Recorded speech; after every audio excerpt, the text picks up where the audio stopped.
So, but I know, we've actually been friends for a while now, for 3 years. We have. And I say, it's been a real honor to watch you grow and move through your business. And that I kind of remember there was that point last summer where before your summit where things were, you were doing really well, you were growing steadily, but then just suddenly bam, you suddenly had, thousands of people on your contact list. You were, suddenly your name was everywhere I turned online. And you were starting to, become a really big name and be up there with some of the other people like Suzanne Falter-Barnes and, Sue Morter and people like that. So, I want you to kind of share with us, because I know that, that stuff, even though it seemed really overnight, it really wasn't. I know that there was a lot of hard work and time that you put into that. And I kind of want to know a little bit about, your marketing journey and how, what that was like for you. And so I brought these women together. I called it the Women on Purpose Entrepreneurial Telesummit. And I got them all together and I asked them all the questions that I was dying to know. Yeah. Like, when I have 1,800 different ideas, how do I pick one? How do I stick with it?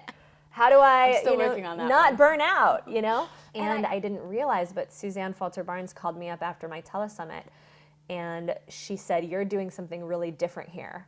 You're not just bringing a bunch of speakers together to do their spiel. You're actually asking them some certain questions, like you are really reining in your speakers and saying, how do we do this thing online while keeping our heart and while maintaining these quality connections with people, creating quality connections with people in a virtual world," right? That's a specific topic that you're creating around your video summit. The old model of doing a telesummit was you brought a bunch of speakers together and they just did their talk. Okay. And Suzanne called me up and she's like, "It's actually really unique that you're asking people certain questions. You're really, sort of ensuring that they're delivering quality content." Yeah. And it's what's needed in our industry. People don't want to buy from somebody anymore that's just giving a sales pitch. People want to buy from somebody they trust and that they've already learned something from. And so I realized that what I was doing was unique. And, the last thing I think I'll say about new paradigm marketing is that, we're living in a time where you don't have to do things exactly the same way as other people. You don't have to use a perfect recipe or a template. You can really lead what I like to call a spiritually guided business, which is something that I teach throughout my programs. Really checking in with your guidance systems as you're making business decisions and really doing it like a way that empowers you and the lifestyle you want to have. And that's what true freedom is about. And that's when things start to get really fun.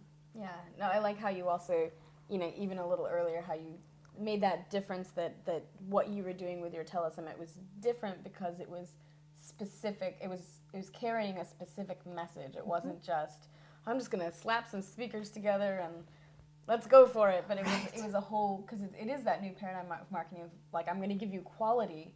I'm going to give you, content that's going to be relevant to you that you asked for instead of just, having a pitch fest. Exactly.